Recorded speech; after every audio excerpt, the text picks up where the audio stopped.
Hello everyone, this is Astocky here. Welcome to another Minecraft video. Today what I am looking to do is I'm looking to show everyone how to make some mods work together. So basically I was trying to record this previously and I had a bit of an issue, so now what I'm going to do is I'm just doing a voiceover, so I'm really sorry if things don't quite line up the way they should.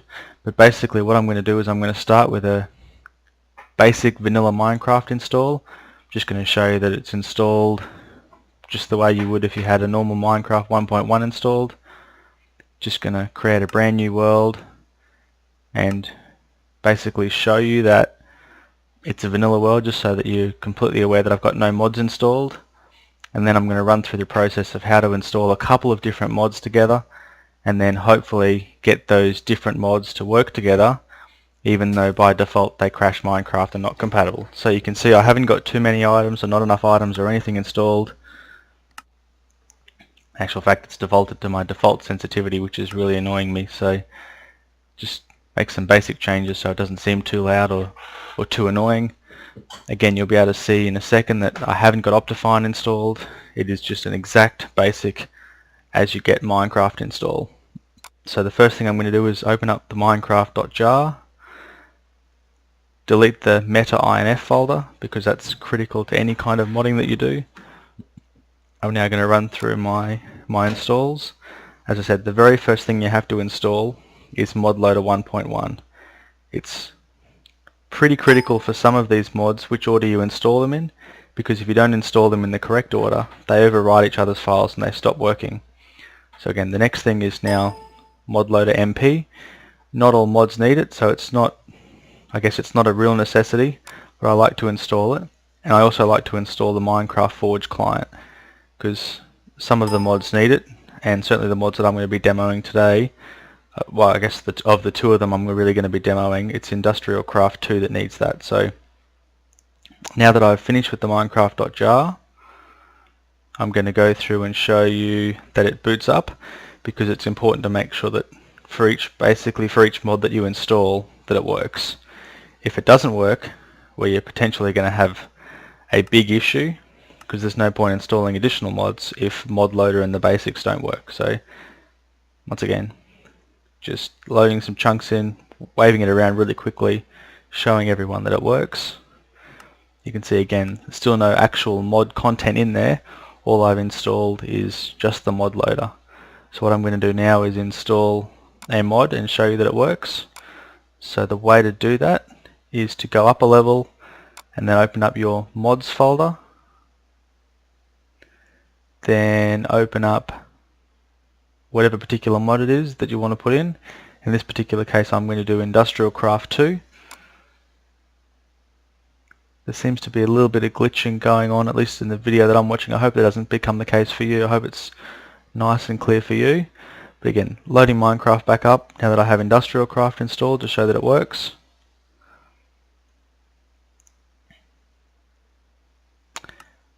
You can see that it's loading up nicely now. No real issues. So once again, it's loaded, it's worked correctly. Quitting out of Minecraft.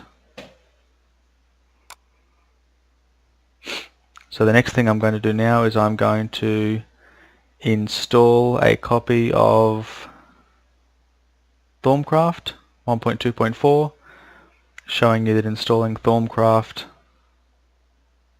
and then loading up Minecraft now with Thaumcraft in there is going to give an issue. So as you can see from what's displayed there, Minecraft has crashed. It's loaded some mods. It's loaded ModLoader, ModLoader MP, it's loaded Industrial Craft 2 and Thaumcraft, but then Minecraft has crashed. So the real critical part of that is the bit that I'm highlighting right there, which shows there was an illegal and exception. Slot 243 is already occupied by Thaumcraft. So basically what that is indicating to you is that you've got a significant problem and that you need to do something about it.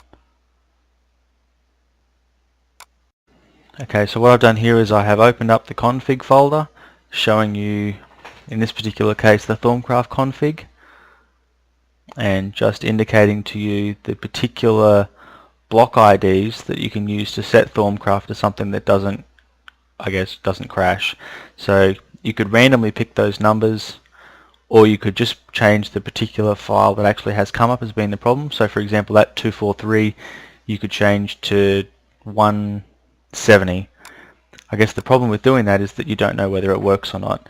So the best way to do that is to go through the following process.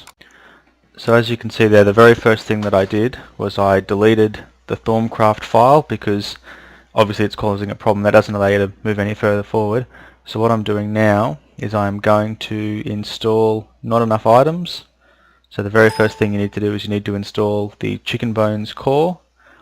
Once you've installed the Chicken Bones core, or the Code Chicken core client files, you then need to install the Not Enough Item files. Once you've installed the Not Enough Item files, you're in a position that you can now determine which particular blocks conflict and which particular blocks don't conflict. So you can see that again I'm opening up Minecraft. This bit of pause here is a bit unusual, but it's not something that's totally unexpected. Sometimes when you install new mods, Minecraft has to do its thing and it has to make sure it's in a good position. So loading it up now, you'll see that this time it does work because I've removed Thorncraft. And what I'm going to do is show you how to use Not Enough Items as an example to demonstrate the blocks that are free and the blocks that are in use. So you can see here it's highlighting as I move the cursor over all the block numbers, and so you can see that block 243, which is the one that Thorncraft was trying to use, is taken by Rubberwood. So that's obviously a conflict that needs to be corrected. So obviously there's two ways you could fix that. The best way is to look at the very last block that's used, which in this case was 250, and the next item is 256. So that leaves you 5 blocks worth of gap in between the two of them. That's basically giving you your window that you can use to install, I guess, to use other mods. So what I'll demonstrate now is how to go in and edit the config file and change those numbers so that it matches up. So I've copied Thorncraft back over so that it is installed, and now I'm going to edit the config file and change those numbers to fill into the gaps that were blank in the previous, I guess, when we looked at it with Not Enough Items. So there you can see I'm using all of those blank blocks that I showed, saving the files, closing the files down.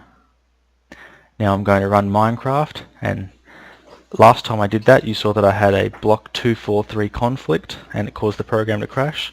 This time you can see that when I log in it won't have the same crash, and I've effectively got two mods that would be, I guess, otherwise not working together, working together.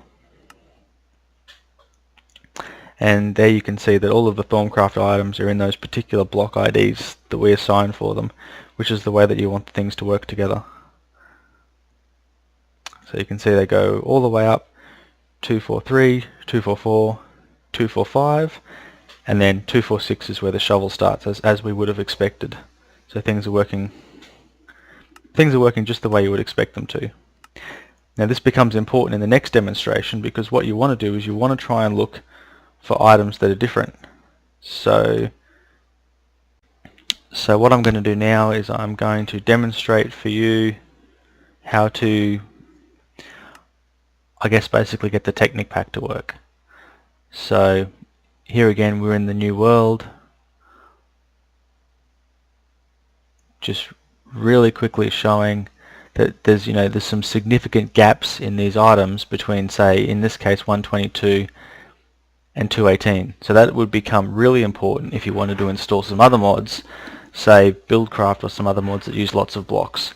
What you can also do is you can look at the same particular case for items, and you'll sometimes have item conflicts, and the only way to get around an item conflict like that is to actually do something about it. So you can see that actually it seems to be a bit of a problem with the video here. I was hoping to open up and show you the Technics pack, but it doesn't seem to have switched well between the two recordings. But basically you could do the same process for the full Technics pack, and it would show you the 5, 6, 7. Okay, maybe it is working. Okay, sorry about that. I did try to record it and I was hoping that it would work, but I wasn't 100% sure. So just before the video flicked, you could see that I did highlight one of the items and it shows your item numbers. That becomes important when you have lots of mods that use the same items. What I was just showing there is I've had a lot of requests on my channel to do Tekkit Pack.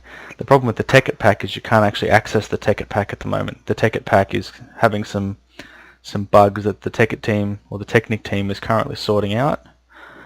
As you can see there, today is the 16th of February and they've just released a new update for the Technic Pack.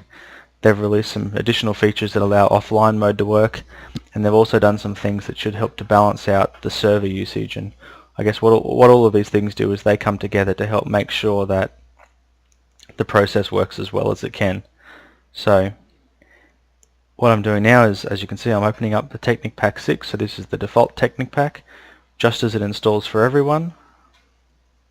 And what I'm going to demonstrate is how to find blank blocks for those of you who are interested in trying to install a different mod in with the Technics Pack. So I won't actually open up my Technics Pack world, I'll open up a new world here, and once it finishes building the terrain I'll open up not enough items and I will demonstrate to you the same process we did before, showing you how you can find blank block IDs and use those. So here on the right hand side you can see all of the different blocks. So I'm just going to resize the screen a little bit just to make it a bit easier to see the different blocks that we're looking at. So okay, I'm just going to turn on the block ID numbers so you can actually read what they are. So there you can see that the monster spawner is block number 50. So as we're looking through you can see there's the end stone and the end dragon, which are up around the 120s, and then the next one is the wireless transmitter, which is 126. So you can see there's a bit of a gap there, which is some blocks that you could use to install a particular mod of your choosing. So you can see now that we can flick through and there's lots of obviously different things that are installed. So you can see that 142 is used, 163 is used, 153. There you go. So there's a gap 151 to 153. There is a 152 block that is I guess not shown to be used. So you could potentially put some there. What I guess will occasionally confuse things a little bit is sometimes a block will appear to be free, but it won't actually be free when you go to use it. So that can sometimes cause some problems. Additionally, what I'm just flicking through and showing you now is there's tens of thousands of item slots available. So it's generally, once you get the block ID conflict sorted, then if you have any item conflicts you can pretty much do the same thing. What I would suggest to do is to basically pick a multiple of 1,000 and then use that multiple of 1,000 as the place to start your different block IDs. So there are lots. The vanilla Minecraft items don't go up very high. They're all down in the I guess the low numbers below 1,000. So the way the Forge system works is it allows you lots and lots and lots of options for different things like that. So I really hope this has been helpful to everyone. Please leave me some comments, leave me some feedback if you'd like to see something different. Thank you very much for watching this video. Hope everyone enjoyed. Astocky out.